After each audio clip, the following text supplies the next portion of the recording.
Welcome back, everyone. So we are still talking about the level of insecurity in Nigeria, especially when it comes to these Fulani herdsmen killings. This is not just in Enugu state. This is happening across all the states in Nigeria. So yesterday, there was this protest from Akure, Ondo State. Like Fulani herdsmen by more than 20 people, 20 farmers, my people. And also, it is happening in Edo State. Like my people, I wonder why Nigeria government is so quiet when it comes to Fulani herdsmen. Like, why is Nigeria government protecting these people? What are they hiding from Nigerians? You guys know that there was a protest in Enugu State. Do you know that at the end of the day, there was a counter protest from governor of Enugu State saying that those women were staged, like they protested because they want to discredit governor of Enugu State, knowing very well that evidence are all over the place. Even there is one young boy, only son, who just graduated from university.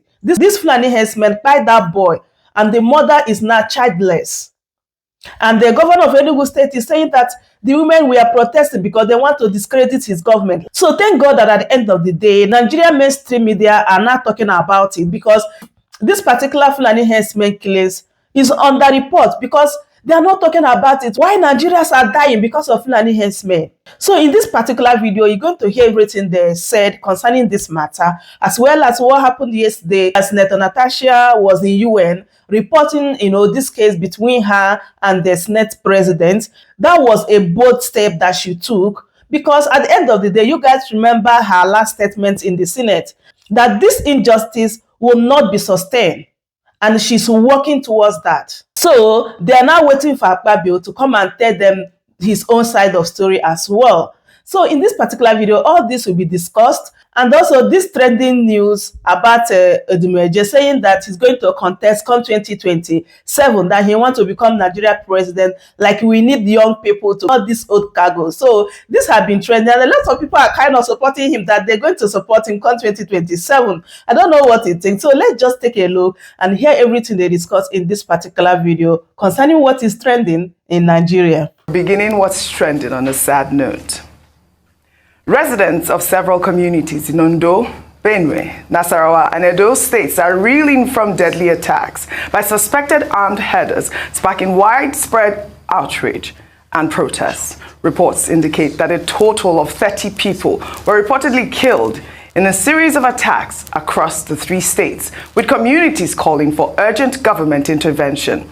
There are also reports that Enugu State is grappling with a surge in violent attacks, with several communities witnessing a rise in kidnappings, killings, and sexual violence in recent days. Well, a video showing a group of protesters, mostly women, calling for urgent intervention has made the rounds on social media. Let's take a look.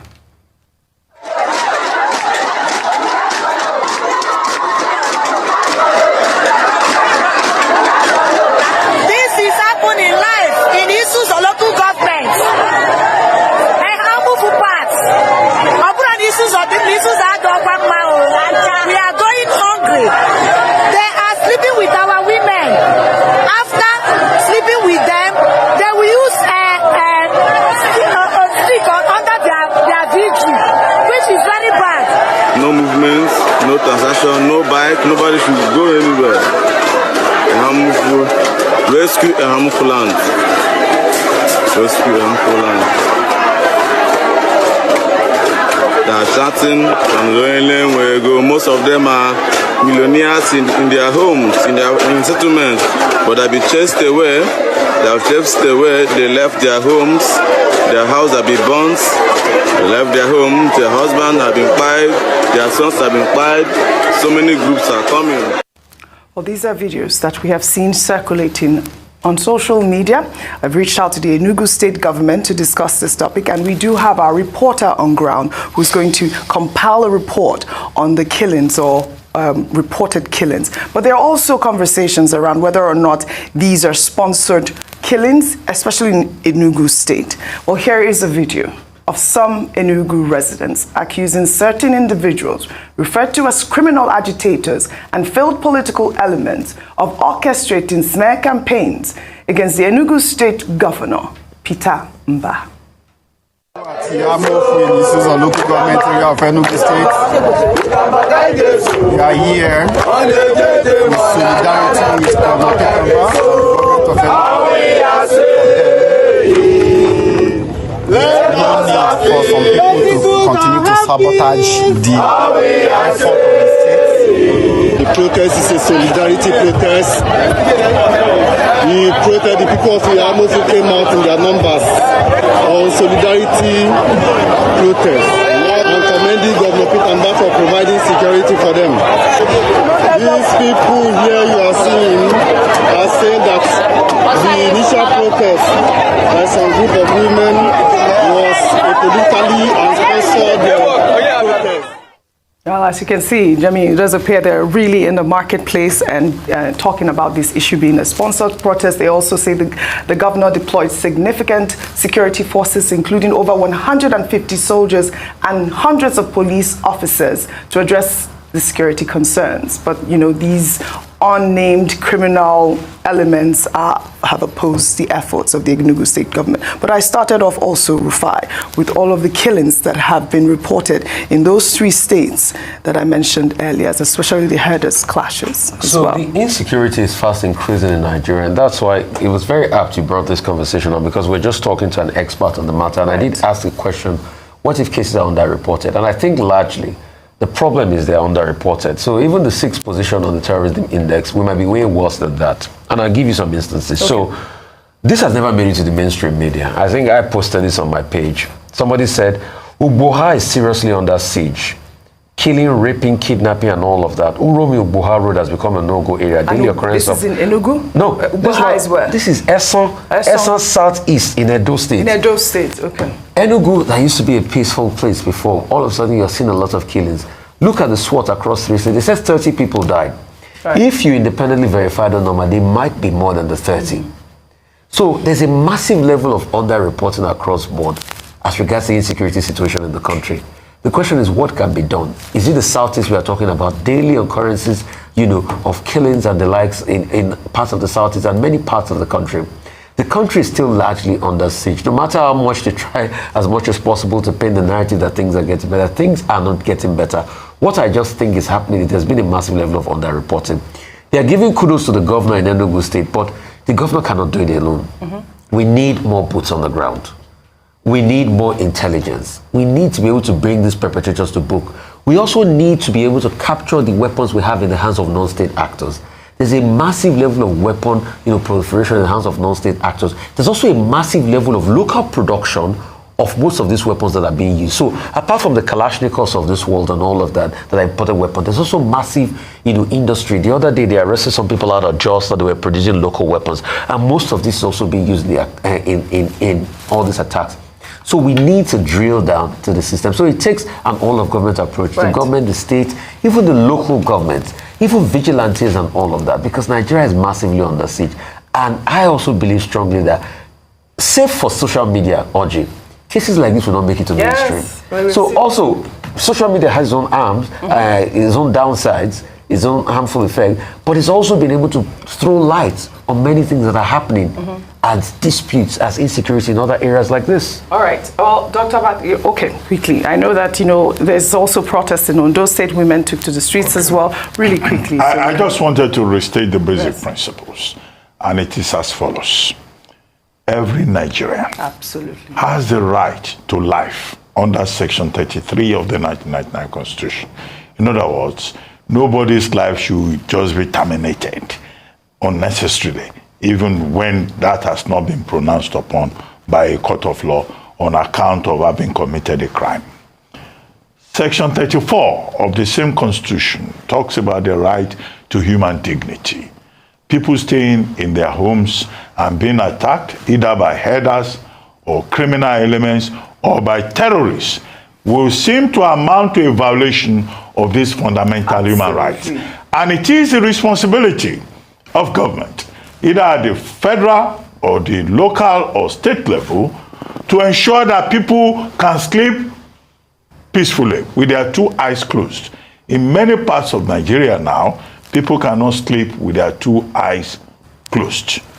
The reports you have brought from Edo, from Nasarawa, from Enugu, from other parts, from Ondo State, indicate that people do not feel safe. Yeah. Now, so in some of these states, Ondo and Enugu, people have gone out to protest. Yes. To say that the government has a duty to save them, to protect them.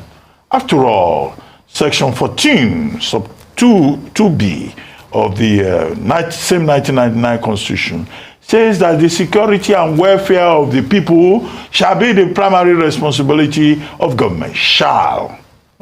That is why, you know, it becomes very embarrassing when government says, oh, the global terrorism index says Nigeria is now number 6, but that it is not true. Or analysts say, oh, it's total number. Some of the people that were killed include terrorists too. No, that even terrorists, nobody should be killed. Absolutely. Nigeria should be a safe environment for everybody. In fact, there should be no terrorism. There should be no criminality if government were up and doing. Right. These are the basic issues. Absolutely. So the argument that, oh, is some elements conniving, is some elements to sabotage government, that's just solistic argument. Right. You know, it's facetious. You know, it is not true. Well said. You know, so this is the thing, you well know. Said. So we must resist the temptation to always come forward with specious rationalizations for the failure of the state. Well said. We've had rebuttals from different state governments. Now, Enugu, Ondo, they're all, like you said, trying to say that insecurity is not occurring in their states. But we need more reports, and our reporters are out there on the ground, and we will follow up on this story. May our Nigerians that have departed, may their souls rest in peace. We'll take another story now. The House of Representatives on Tuesday ordered a total shutdown of pornographic websites across Nigeria. The decision was reached during plenary following a motion sponsored by Dalhatu Tafoki of the APC representing Katsina State. Tafoki described the move as necessary to protect societal values, stating that such websites promote adultery. Let's take a look at this video before we come back for a discussion. Concerned deeply that some of the immediate effect of viewing pornographic contents include A. Causing deception in marriage and which may later on affect family life. B. Promoting adultery, prostitution, and many oral expectations that can result in dangerous, promiscuous behavior. C. Leading to addiction, escalation, desensitization, and the acting out sexually by one person. D. Change of attitude toward oneself and his family. Resolve 2. 1. Urge the Nigerian Communication Commission (NCC) to direct the internet service providers operating in the country to take immediate steps to block all websites that host obscene and pornographic content. Well, I mean, when they say Nigeria is cruise, that's what we believe, Nigeria is cruise.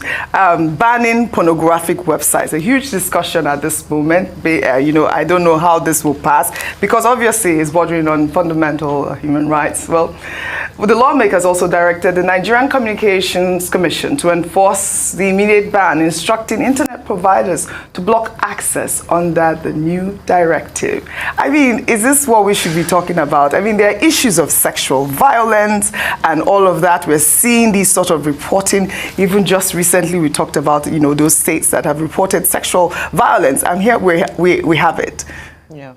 Our favorite Niger wife. You know what usually happens with this type of thing is that you, the law of unintended consequences comes into play, which is that you unintentionally direct people to the black market, those who are involved, because we know there's a huge psychological element when it comes to, you know, those who like to what do I call it, dabble or engage in this type of content. There's a degree of addiction and so forth. What kind of confused me was the rationale around the ban. The ban. Several countries do have a ban on porn and pornographic websites. However, usually it's around the fact that it promotes child trafficking, human trafficking, sex trafficking. There's a huge controversy all globally around the fact that young girls, and even in some cases young boys, are being used to create this content. There's a huge industry, black market industry, around how some of this content is brought together. So I think for me, that's where I would have hoped the focus of the discussion to be, because if it's about adultery and so forth, societal values, you know, everybody's entitled to their own values. Right. Adultery, as Rufai was saying before, adultery has always existed. Even in the Bible, there are cases of adultery. So I don't think porn is causing adultery. Those are other issues that we need to look at. The original sin. I know Dr. Martin wants to give us something colorful. This is your main topic. Rufai, you were also saying something about whether or not it's right to do that quickly, and then Dr. Martin, you tie in your comment on the issues of whether or not porn will stop adultery, really quickly. So there are two different things. People, adultery is them, their mindset about cheating. They go ahead and they do anything they want to do. It's not porn that elicits them to do adultery. It is them in their mind. Everything comes from the mind. That's why the Bible used to talk about the mind a lot. So it's their mindset. Porn is a content. Yes, it can aid. When you watch, you can get stimulated. But it is those people that want to do adultery. Adultery that has been since the Bible days. There was no porn site in the Bible days now. But people still went ahead to perpetrate that act. But you see, the confusion here, they also fail to realize, because if their minds is always bang, they forget that that's also an ecosystem and an economy. It is the same Nigeria that said we're going to add prostitution and drug peddling to the GDP very soon. You also forget that it's another economy for some people. In some countries, they even collect taxes from these people that perpetrate this act. Like you said rightly, once it starts to the violation of human, the child right and things like that, we should clamp down on those ecosystems. Yes, I mean, that's a sector. There's a very good friend of mine, Joseph Edgar. He writes a lot about the porn economy. He has taken out time to interview people that even perpetrate this act that is for a non-economic activity. If you don't want to be part of it, just shut yourself out of it. But now saying because it causes adultery, then you're going to ban it. Okay. There's some proper people's livelihood you're going to ban. I know you have to go, Audrey. Okay, no, because we all have to speak on this, and then we'll go to the next subject. Very quickly. I mean, I said adultery, prostitution is the original sin, without meaning to offend anybody. But that was the original sin in the Garden of Eden, when Eve, ate the forbidden fruit. But that's no justification. The problem we're dealing with is the problem of pornography. Now, the gentleman who on the floor of the House of Reps says he wants additional laws. His main pitch is that the NCC Act and the NIDA Act should be further amended, and penalties should be prescribed for persons who watch pornography, and for, social media sites that provide pornography. Well, in some other countries of the world, there have been issues about big tech, how big tech can affect the mental health of persons, have impact, psychological and sociological, on human behavior. However, I think that in this country, our problem is not lacking laws. Let's deal with the legal issues first. Chapter 21 of the Criminal Code talks about offenses against public morality. So where there are offenses against public morality, there are provisions, section 217, section 231, dealing with all of this, either indecent exposure or indecent practices by persons. So if there is a connection between what you do, either you dress indecently or you run a brothel and all of that, you can be sanctioned under the law, even when the punishment is just about 3 years. So I think our laws are adequate. You have the Nigerian Film and Video Censors Board, right, which also, will regulate what you do. But the gentleman saying, and those agreeing with him, that, people who watch pornography, they will be adulterous. I think that stretch is a bit too tenuous. Right. It's a bit illogical. People don't necessarily commit adultery because they are watching pornography. Yes. They don't necessarily have mental health problems because they are watching pornography. What he's recommending is regulation. That's another point, the third point. What is the implication of his recommendation for freedom of choice, Well, that's the for freedom of expression. Yeah. In America, they will say the First Amendment. Right. Okay, so these are also issues. The fourth point, and I will summarize on that, is that out of all the problems in this country disturbing us, high tariffs, bad roads, Yes. and all that, one person who had been voted for by Nigerians in his constituency goes to the floor of the House of Reps, and the most intelligent thing that can come out of his brain is to be asking for laws to regulate adultery. No, we expect a higher level of seriousness in the National Assembly. And that's why we are saying that Nigerians have to take more seriously the leadership recruitment process. Right. What kind of people do we vote for and elect to go and speak for us in Parliament? All right. We should not be giving positions in Parliament to clowns who do not know what is important and what is not urgent. All right.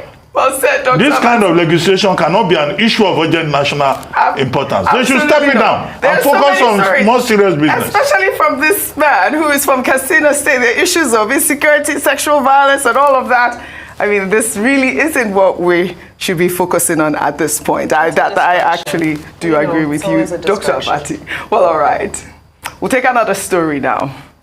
The sexual harassment claim alleged by Senator representing Kogi Central, Natasha Akpoti-Uduaghan, against the President of the Senate, Godswill Akpabio, was presented at the United Nations headquarters in New York on Tuesday. Senator Natasha addressed the Inter-Parliamentary Union, alleging that her 6-month suspension from the Nigerian Senate was a retaliatory one after she filed a sexual harassment complaint against the Senate President. Let's take a look. 5 days ago, on the 6th of March 2025, I was suspended. As a senator, I was suspended illegally because I submitted a petition of sexual harassment against the President of the Nigerian Senate.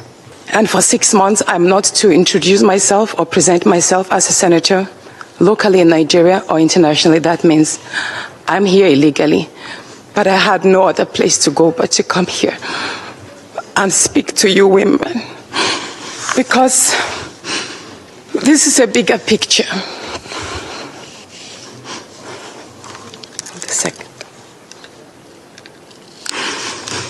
This is a bigger picture. It depicts the crisis of women political representation. My suspension is not just about me.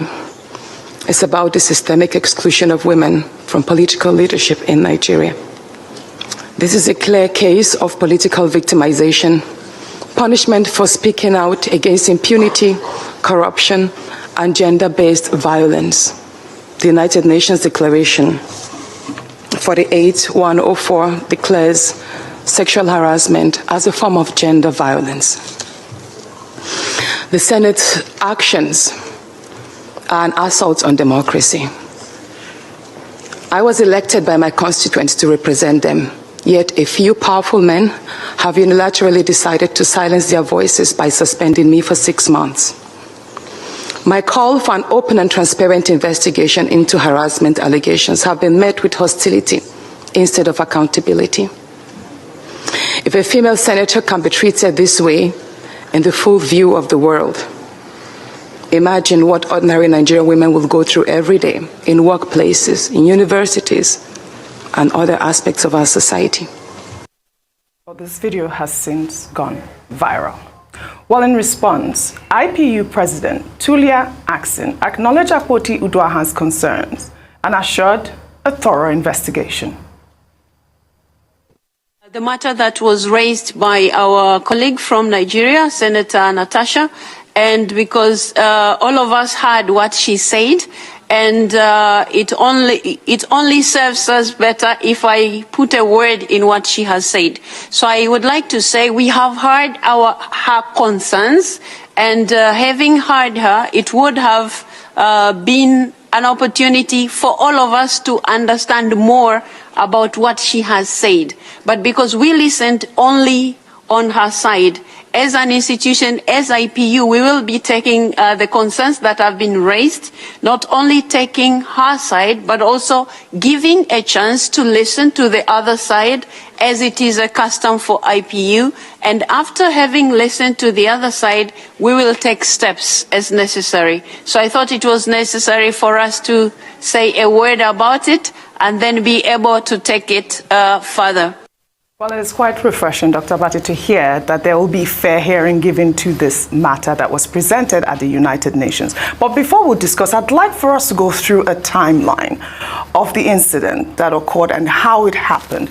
Now, if we could just pull that up. First of all, Senator Natasha was replaced as chairman of local content and made chairman of diaspora committee. Then too, there was a gale of defections at Senate that affected sitting arrangement. And then Senator Natasha refused the change of her seat and refused speaking from a non-assigned seat.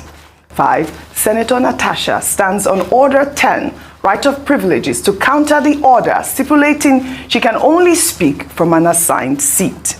And then the Senate began a process of suspension of seats controversy.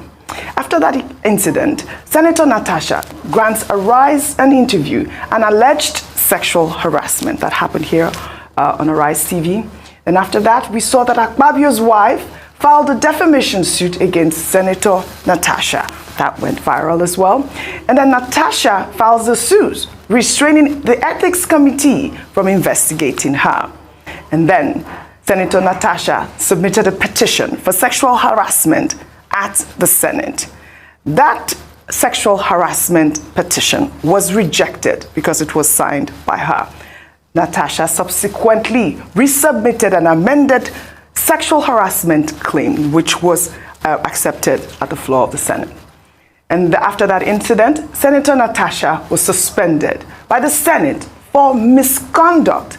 Actually, that same day when she resubmitted her sexual harassment claim. And then Senator Natasha reports the sexual harassment to the IPU, which we have just played, and we have just seen that the IPU is ready to give fair hearing on Senator Natasha's sexual harassment claim and hear from Nigerian Senate and Senator Akpabio. Now, Dr. Abati, this is obviously has been in the news for several weeks now, almost 2 weeks. And I'd like for you to help us understand what this matter, what is the consequence of this matter now that it's been presented in the global stage? Okay, let me just deal with some relevant aspects of it, not the, chronicle. Number one, the Interparliamentary Union, to which, Senator Natasha Akpoti-Uduaghan has now presented her case, was founded in 1889. It has 180 members. It has its headquarters in Geneva, Switzerland. It was a forum that was initially created as a platform for promoting interparliamentary union, as it says, and promoting democratic governance and sustainable development. It was only in 2002 that it was given an observer status by the United Nations, and it became like, a wing of the United Nations in terms of, monitoring some of those issues that are important to the United Nations. However, the Interparliamentary Union is just a place where, members share experiences, either as individual members or as members of an organized parliament from any part of the world. In other words, some critics will say it's a talk shop. It passes resolutions, but those resolutions are not necessarily binding. But it has a voice. If it issues a statement and it says we have passed this resolution on this particular matter in terms of the experiences that we have shared. What Senator Akpoti has done is to go to the Women's Parliament in the US to say, this is the case that I'm presenting. One part that was not shown was that she started by apologizing to Honorable Kafela Ogbara, yes, representing Koshofe Federal Constituency, who is chairman of the House Committee on Women Affairs, that she was not there to embarrass Nigeria, but just to seek help from the International Parliamentary Union. What help can that IPU offer? Well, somebody suggested that maybe Akpabio should come there and present his own case. He's not under any obligation to go there and present any story, because the IPU is not a court of law. It's not an adjudicatory body. So that's out of it. Number two, Senator Akpochi said not to embarrass Nigeria, but by taking that matter to that open forum, Nigeria will be embarrassed if people choose in that platform to deal with the details of it. Nigeria will definitely look bad. But I think the point that has been made, that they would like to hear the other side, is the basic principle. When there is an accusation, that before you pass judgment, you must hear from the other side. So Akpabio is at liberty also, perhaps, to write the IPU to say these are the facts of the matter. One of the issues raised has to be about a chairmanship of the local content committee. Now, I've seen some comments there saying that, oh, Senator Natasha Akpochi was guilty of padding budget. Now, that's another dimension that has come up. So this endless back and forth about issues in the Senate and in the House of Reps, what Nigerians are just asking for is that the Constitution of Nigeria is very clear in Section 4, that lawmakers will just focus on making laws for good governance, for order and stability. But what we find most of the time in the Senate and in the House of Reps are distractions. And now, even when this is escalated, the distractions get bigger. But I think that on the other issues that you have raised, we have already expended a lot of saliva on that. You know, provided pro bono. Because sometimes when I use my saliva, you pay for it. But we have expended saliva pro bono on this particular matter. And we are saying that we should focus on serious issues. Serious issues, because that is what will benefit all parties concerned in this matter. All those other issues about sexual harassment, rules of the Senate and all that, you know, the relevant bodies should look at those issues. They should look at those issues. Those are the things, if we're not forgetful, these are the things we have said on this platform. But the purpose of the legislature should be served. Again, well-rounded conversation. Thank you, Dr. Abati, for your submission. Like we have all agreed on this table, sexual harassment is a serious issue. And that's why the story continues to unfold. Let's head over now to Anambra State, where the state governor has clarified the recent ban on open-air gospel preaching by Governor Chukwuma Soludo, stating that the move targets noise pollution, not religious activities. The ban was announced following the arrest and release of a pastor caught preaching in a marketplace, in a viral video recorded at a market in Onitsha. Soludo confronted the preacher, warning that public preaching contravenes state regulations. You want to preach the word of God, you go to your church. Are you getting me? You are causing pollution. You cannot come to a marketplace and begin to disturb everybody else. Are you getting me? If you want to preach the word of God, you go to a church. The person who wants to come to your church will come to your church. But you don't force everybody. In a marketplace, people have come to trade. It's not a church. All right, Professor Charles Chukwuma Soludo, becoming quite controversial. First, it was the ban on traditional medicine. Now we're hearing the ban on, preaching. And he also emphasized that while freedom of religion is protected, it should not infringe on the peace and comfort of others. I mean, they're talking about noise pollution. I don't know, how you feel about that, our favorite Niger wife. But before I come to you, I'd like to take this story, then you can tie both in. 1 second. Okay. We'll take our final story now.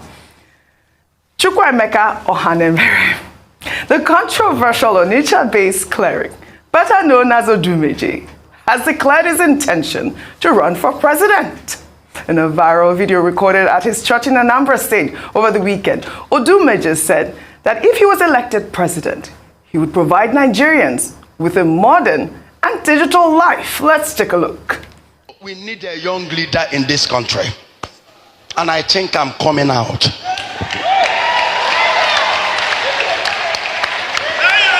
We need a young leader in this country as a president, a digital leader, not old cargoes. Am I sure you're hearing me? I think I will come out. After this man will say we should not call him a comedian. He says it's going to be a digital. A quick seconds because we only have a minute left on all of the story. Yes. As regards Professor Soludo, hope he also knows that his siren that he blows around is noise pollution. That's noise pollution as well. Very quickly, your freedom ends where my nose begins. Absolutely. So you can't preach the gospel and so forth, but do it. The Bible is about orderliness. All right. Then lastly, Odumeje, listen, people believe in the American dream. Yes. Why can't there be a Nigerian dream where anybody can be president? All right, Dr. Mati, American dream. Nigerian dream. Our favorite wife, Odumeje. Odumeje is a skit maker. He's a skit maker. He says he's not a comedian, no? No, he's a skit maker for the most part. Right. But he's also a priest. He's also a musician. He is. So there's this conflict. Well, Welcome to Shamra News TV.